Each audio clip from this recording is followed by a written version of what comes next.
สบายดีพ่อแม่พี่น้องพังไทยและพังลาวพังไทยและพังลาวมื้อนี้มานั่งกินมะขอเนาะอากาศเหมาะสมขนาดบายเด้พี่น้องพังไทยกินละบ่เบิ่งกล่องหน่อยติสบายดีพี่น้องเนี่ยสวัสดีพี่น้องพังไทยและพังลาวกดติดตาม2บ่าว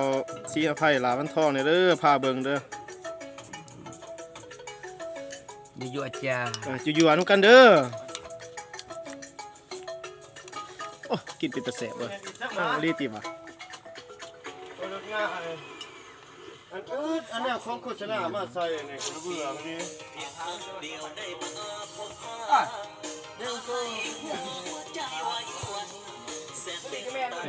กินน้ำกันพี่น้องเอ้ย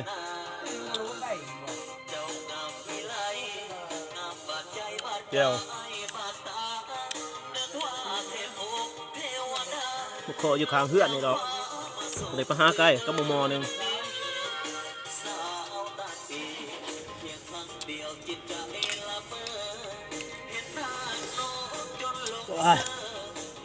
เพิ่นไม่เฮ็ดให้เพิ่นได้เสียเงินจะบ่ใช่สิเลาะได้เสียให้เพิ่น